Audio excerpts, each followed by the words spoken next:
କୌଶଲମାଟିର ବୀର ଛୁଆ ସୁରେନ୍ଦ୍ର ସାଏ 1809 ମସିହା ଜାନୁଆରୀ 23 ତାରିଖ ସମ୍ବଲପୁରରୁ 40 କିଲୋମିଟର ଦୂରିଆ ଖିଣ୍ଡା ଗାଁରେ ଜନ୍ମ ହୋଇଥିଲେ।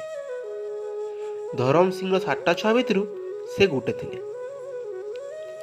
ମଧୁକର ସାଏଙ୍କର ପରେ ପରେ ବୀର ସୁରେନ୍ଦ୍ର ସାଏ ରଜା ହେବାର କଥା, ହେଲେ ଇଂରେଜମାନଙ୍କର ଚକ୍ରାନ୍ତ ଲାଗି ତାହାକୁ ଗଦିରୁ ହଟେଇ ଦେଲେ। ଆଉ ଗଣ ବିଞ୍ଝାଲ ଜମିଦାରମାନଙ୍କର ମାରପିଟଥି ଫସେଇ ଦେଇକିରି ତାଙ୍କୁ ଜେହେଲେ ଭରିଦେଲେ। 1857 ମସିହା ସେ ହଜାରୀବାଗ ଜେହେଲୁ ବାହାରିଲେ ଆଉ ତାଙ୍କର ଭେ ବନ୍ଧୁ ସାହି ପଡ଼ିଶା ସାଙ୍ଗେ ମିଶିକରି ଇଂରେଜମାନଙ୍କ ବିରୋଧରେ ଠିଆ ହେଲେ। ବେଲକେ ଇଂରେଜମାନେ ଅଧା ପଶ୍ଚିମ ଓଡ଼ିଶା ଅକ୍ତିଆର କରିନେଇଥିଲେନ।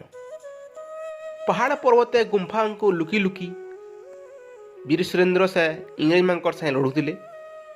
ଆମର କୋଶଲି ଭାଷାର ଲାଗି ବି ବୀର ସୁରେନ୍ଦ୍ର ସାଏ ବହୁତ ଲଢ଼ିଛନ୍। ହେଲେ ଲଢ଼ଲା ସମୟଥି ଇଂରେଜମାନେ ତାହାକୁ ଆସିରଗଡ଼ ଜେହେଲେ ଆଉ ଥରେ ଭରିଦେଲେ।